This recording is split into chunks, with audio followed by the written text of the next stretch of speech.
We've all had that time in our life when we were very young and we would cry out to our mothers and or fathers that there was something under the bed. Well, usually it was only a manifestation of your fear, and there really wasn't anything under there after your parents pointed it out.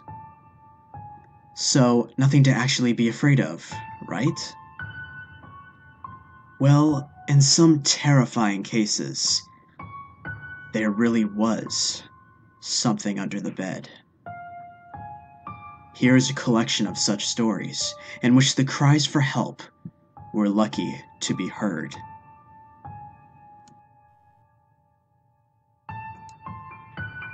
Mom, there's someone under my bed.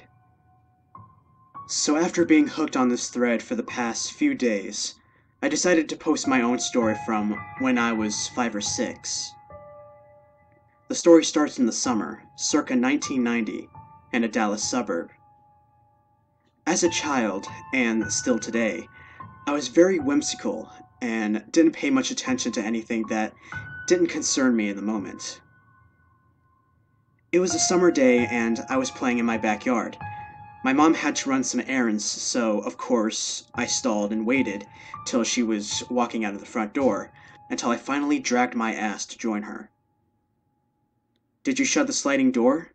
she asked. Not remembering or caring at all, I said yes, and about our day we went. We arrived back home sometime early evening around 6. As we entered the house, the sliding door is wide open. Of course, my mom scolds me, and me truly not remembering, apologized and went about my business. As the night winds down, my mom tucks me in and goes downstairs to run a bath. So like any 5-year-old, the last thing I do is go to sleep. As I lay on my bed playing with micro machines and making goofy kid noises, I feel my bed move slightly. I immediately pause and look around. I quickly dismiss it and go about my usual kid business. A few minutes later, the end of my bed lifts up and slams back down. Of course, I did what any 5-year-old would do and screamed like a fucking banshee. Then in the dark room, my bed starts moving, and a shadow slowly tries to rise from the foot of my bed. I stood up and jumped all the way to the door and met my mom mid-stairs. As I hysterically tell my mom what happened, we run to the kitchen and quietly call 911. We kept it short and ran to the car and waited outside for the police. As we wait, we see my upstairs light turn on, then the hallway, then the stairway. After a minute, the police came screeching in. They flew in the house and searched it to no avail. The cops said we probably walked in as the intruder was trying to rob the place, although nothing was touched or disturbed. Needless to say, I didn't sleep in my room for a month. And now every time I get home at night, I always turn on every light and check every crevice. Thanks a lot, creepy burglar. I hope we do meet again, 'cause I would beat the shit out of you.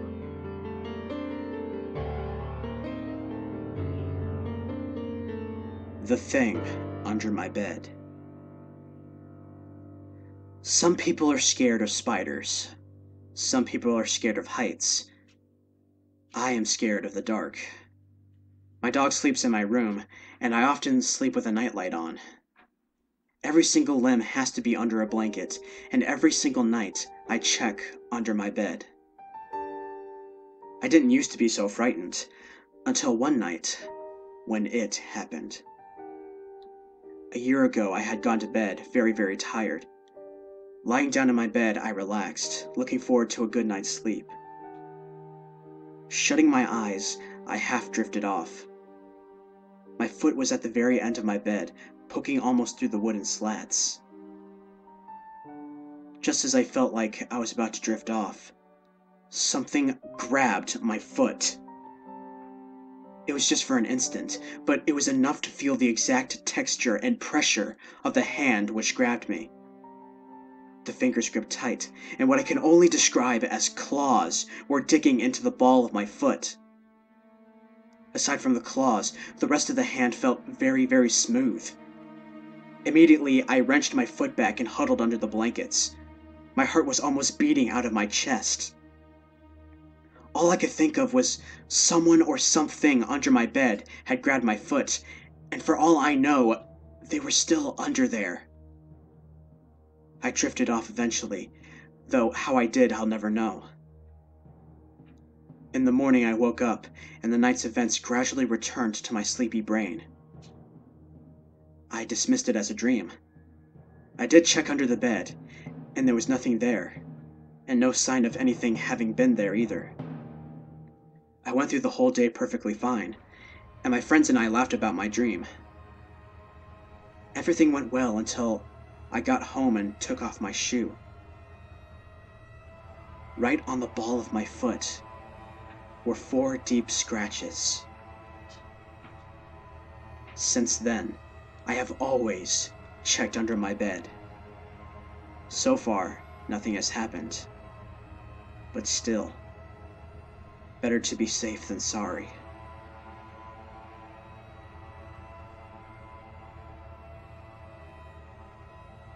Shower time watcher under the bed. This happened about 5 years ago, when I was 18, and living outside of home for the first time, while attending university in Australia. Instead of living on campus, I decided to get an apartment with some 2 friends of mine, all 3 of us girls, and we ended up with this sweet triple-story house not far from the university. I had the master bedroom. It was on the 2nd floor facing the street, and it was long, like weirdly long for a bedroom that wasn't matched in width. When I first moved in, I had a lot of floor space on account of I couldn't put much furniture in without the room too narrow to walk through. The door to the room was at one end, and at the other end, about 4 or 5 meters, if I remember correctly, was the door to my private ensuite. And opposite that was the door to my private balcony, which, as it was on the 2nd floor and I was stupid, I never locked. Between the ensuite and balcony was my bed. Eventually I filled the room with furniture, mostly bookshelves, which meant 2 things. First, that there was about 30 to 40 centimeter wide paths around my room, with no other way around unless you started jumping on things. Second, that in order to make it less crowded, I stuck up a lot of mirrors. From any one point in the room, I could see myself reflected at least twice, sometimes 3 or 4 times. One night, I was in the shower, and like usual, I hadn't closed my ensuite door fully. The vents were pretty terrible, so I liked to let the steam out while I was showering. If the door was open, I could see a little of my room from within the shower, and a little more if I angled myself just right, and managed to catch a glimpse of one of the many mirrors. I was halfway through singing a song, when I happened to open my eyes and see, reflected in a mirror, a man in a red jumper, lying under my bed. He had his face turned away while he was scratching his head. If he hadn't chosen in that moment to scratch, I probably would have made eye contact with him and given myself away. If I hadn't been a theater student with the "show must go on" branded on my heart, then I probably would have screamed and given myself away anyways. But instead, I just swallowed my fear and kept singing. I made sure to move further back in the shower as well, so that I wouldn't accidentally catch sight of him again and risk being caught noticing him.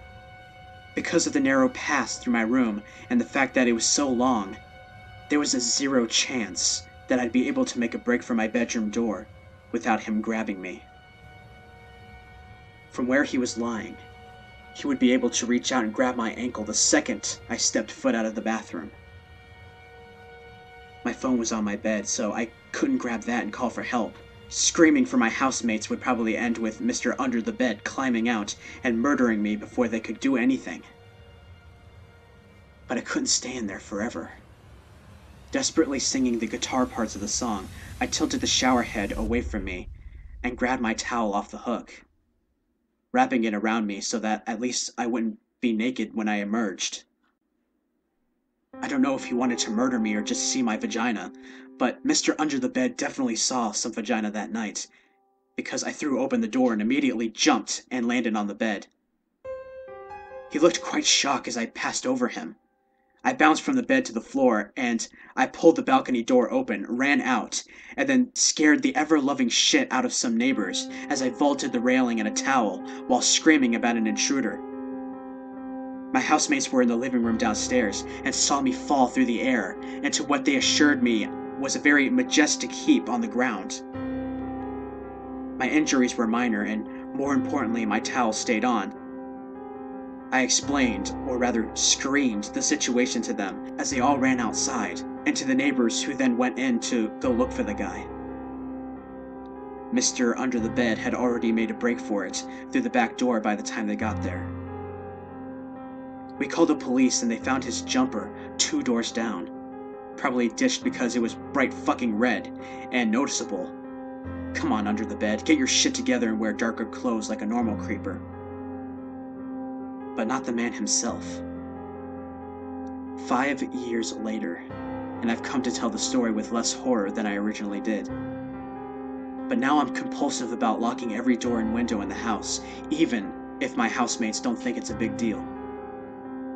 Mr. Under the Bed, let's never meet again.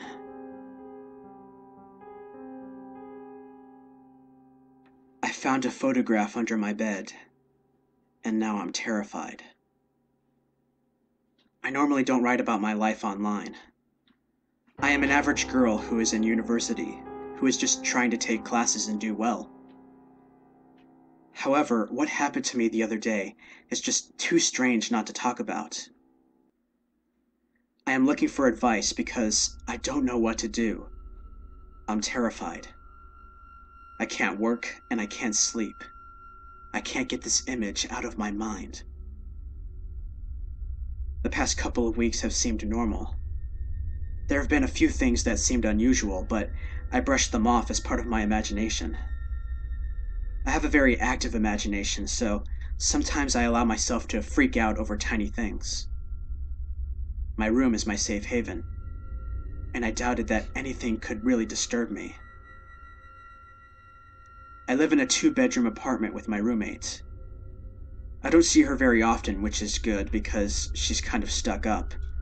She thinks everything I do is weird and strange, and so she doesn't really want anything to do with me on a day-to-day basis.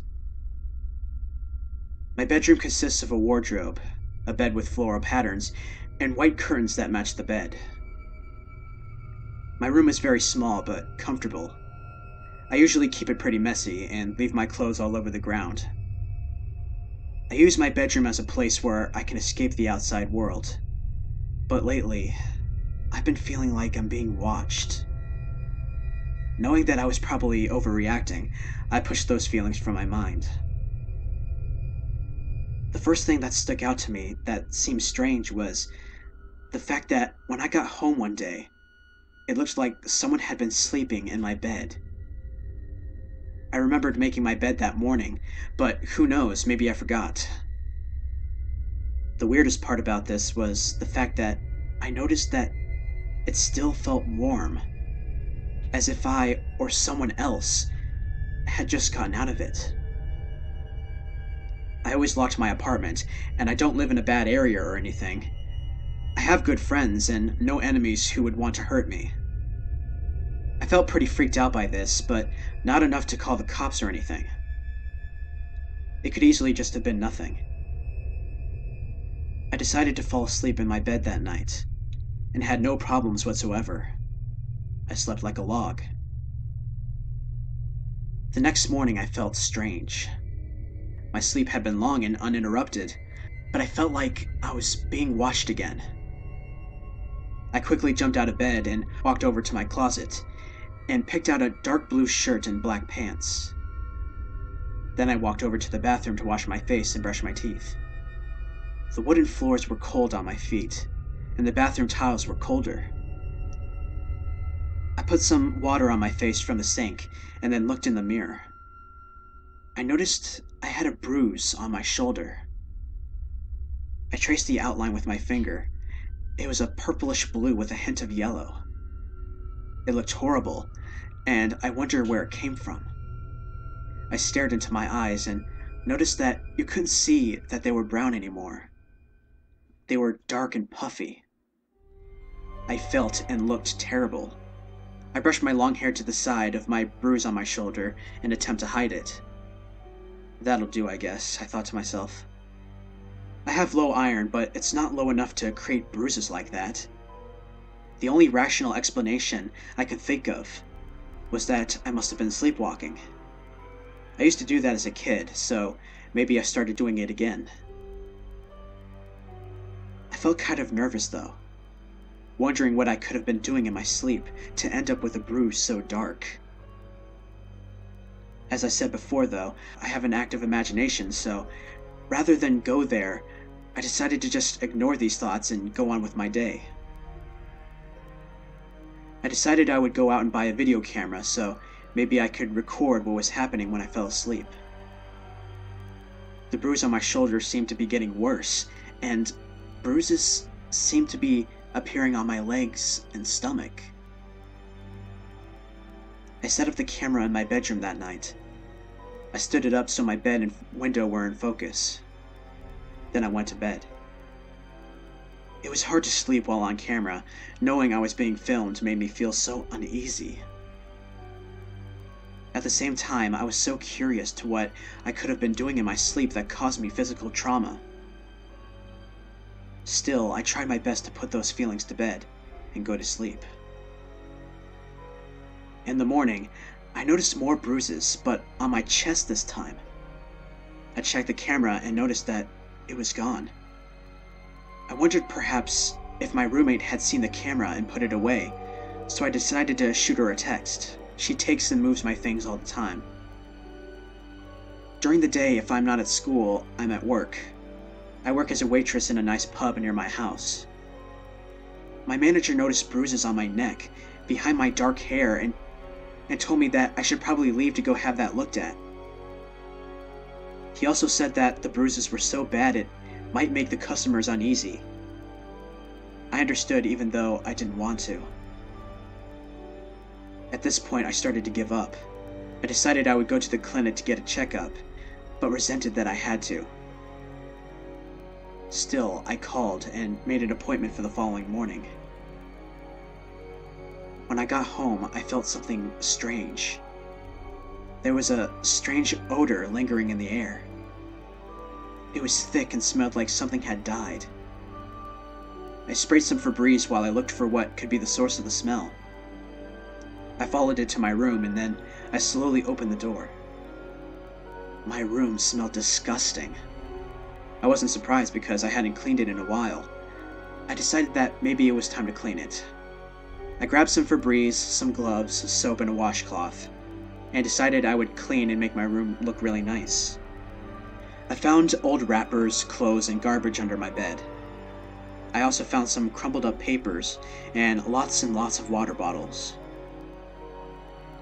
I picked up some of the papers and noticed one of them was a photograph. In the picture, there was a dark figure sitting on my bed. It had bright white eyes, and it terrified me. In the photo, there is light coming from my window that shows the silhouette of the creature. I wondered, who took this? How did this get here? I scanned and photoshopped the picture to make sure it was crisper. Before, it could have been easy to mistake the creature for darkness, but I lightened the picture up to make it more obvious. I needed to make sure that others would see this and see what was obvious to me. After sending that photo to my roommate along with all of my friends to see what they thought, I decided to continue cleaning to ease my mind. I took all the trash from off the floor and threw it in a trash bag. I threw my smelly clothes into a laundry hamper and folded the clean ones. As I cleaned, I started to find old things that I thought I had lost forever. I found my old iPod, yearbooks, and some old paints. I sorted them and then looked around. I cleaned my room nicely and sat down on my bed when, out of the corner of my eye, I noticed my video camera. That's strange, I thought aloud. I didn't remember that being there this morning. I could have sworn that it was gone. I turned it on and pressed play. In the video, I could see myself turning on the camera and then jumping into bed. I then watched myself fall asleep and heard my breaths become snores. I fast-forwarded it and noticed that something strange in the background of the video. Two bright white eyes started to blink from the darkness. I watched in horror as the eyes got closer to my sleeping body and then sat on my bed. The creature stared into the camera, and then I realized that the photo I had seen was a snapshot of this video. The creature sat on my bed and stared into the camera the entire night. I fast-forwarded through the entire film. It decided to leave a few seconds before I awoke. I put the camera down and then I screamed when I started to hear a growl coming from outside my window. So here I am. That's what happened to me. As soon as I heard the growl, I ran out of my apartment as fast as I could. I am now staying at my friend's house. I showed her the photograph, and she was just as scared as I was. So now, I'm not really sure what to do. I don't want to go back to my apartment, but I need my health card so I can go to the doctor's tomorrow. At this point, I don't know if I want to know what the bruises are from. I'm going to stay here for a while, I think. I don't feel safe at home, and maybe if I stay for a while, this situation will fix itself. I don't know what is happening right now, and I'm terrified for my roommate because she still hasn't texted me back from my messages to her to be safe. I'm going to text her a few more times and then call the police. Right now I am typing this from my friend's computer, sharing this to you. Outside the window beside me, I could see two white lights staring at me from the apartment across from me. I feel sick to my stomach. I think it followed me.